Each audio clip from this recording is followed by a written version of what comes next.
বাঁচার মরিয়া চেষ্টা হিন্দুদের, তারপরও নিয়ন্ত্রণ করা যাচ্ছে না। কি পরিস্থিতি সেখানে দেখুন। সিঁদুর মুছে ফেলা হচ্ছে একাধিক গ্রামে। গ্রামের মহিলারা তারা মাথায় সিঁদুর পরে বাইরে বেরোতে পারছেন না, বাজারে যেতে পারছেন না, ভয় আতঙ্কে। আবারও সেই ভয়ঙ্কর বিভীষিকা। সিঁদুর মুছে ফেলছেন বাংলাদেশের হিন্দু মহিলারা, বিবাহিত মহিলারা। শাখা পলা খুলে ফেলছেন তারা, হাত ফাঁকা রাখছেন। বিবাহিত মহিলারা শাখা পলা পরছেন না, নিজেদের পরিচয় ধর্ম গোপন করছেন। গলায় কণ্ঠীর মালা, এটা তো প্রমাণ রয়েছে, আপনারা শুনেছেন। এপার থেকে ইসকনের রাধারমন তিনি বলেছিলেন প্রকাশ্যে প্রত্যেকে গলার কণ্ঠীর মালা খুলে ফেলুন, কপালে জলের তিলক কাটুন, যাতে লুকিয়ে ফেলা যায় নিজের ধর্ম পরিচয়, নিজের ইষ্টপ্রীতি, সবকিছু যেন লুকিয়ে ফেলা যায়। রুদ্রাক্ষের মালা যাদের গলায় ছিল, হাতে ছিল, খুলে ফেলে দিয়েছে তারা। অনেক ক্ষেত্রে খুলে ফেলতে বাধ্য করা হয়েছে, অনেক ক্ষেত্রে তারা নিজেরাই খুলে ফেলেছেন। ভয়, মারের ভয়, ঘর ভাঙার ভয়, ঘর পোড়ানোর ভয়। নেক্সট, প্যান্ট শার্টের বদলে লুঙ্গি পরা শুরু করেছেন হিন্দু পুরুষরা। বিভিন্ন জায়গায় যারা হাটে বাজারে যান, কাজের ক্ষেত্রে, বাইরে, তারা লুঙ্গি পরা শুরু করে দিয়েছেন ইতিমধ্যেই, শুধুমাত্র প্রাণে বাঁচতে। তাগা, হাতে লাল তাগা যাদের, হাতে যাদের লাল তাগা তাদের দেশ থেকে মেরে ভাগা। মনে পড়ছে তো স্লোগানটা? আসলে সেটা ঘটছে। হাতের লাল তাগা খুলে ফেলেছে তারা। কি ভয়াবহ অবস্থার মধ্যে রয়েছে এই মুহূর্তে বাংলাদেশের সংখ্যালঘু হিন্দুরা।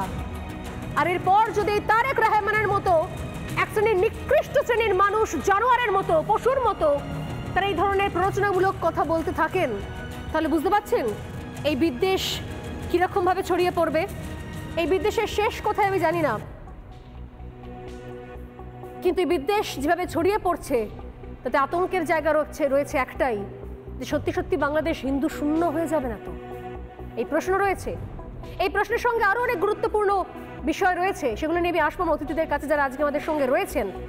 এক এক করে তাদের কাছে আসবো শুধুমাত্র এই বেসিক প্রশ্ন নিয়ে, যেখানে প্রকাশ্যে হোটেলে গরুর মাংস বাধ্যতামূলক করে দেওয়া হচ্ছে, ফতোয়া জারি করা হচ্ছে এবং বলা হচ্ছে মেনুতে গরুর মাংস না থাকলে হোটেল বন্ধ করে দেওয়া হবে, হোটেল চালাতে দেওয়া হবে না, হোটেল পুড়িয়ে দেওয়া হবে। কোথায় যাবেন হিন্দুরা? কি পরিকল্পনা রয়েছে? আসলে বাংলাদেশকে হিন্দু শূন্য করার ছক রয়েছে? এই প্রশ্ন নিয়ে আসছি। তার আগে দেখুন একটা ছোট্ট মন্তাজ। হিন্দুত্ববাদীদের বিরুদ্ধে, ব্রাহ্মণ্যবাদী তাগুতি শক্তির বিরুদ্ধে গাজওয়াতুল হিন্দের দামামা বেজে গেছে।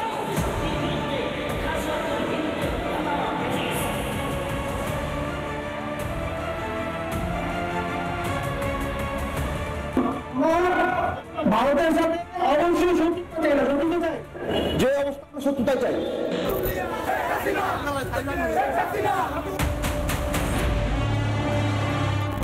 আমি খোঁজ নিচ্ছি যে কেন হচ্ছে, কি হচ্ছে, দিক থেকে খোঁজ না, হচ্ছে না। বর্তমান বাংলাদেশের পরিস্থিতি খুব খারাপ, হিন্দুদের উপর খুব জুলুম অত্যাচার চলছে।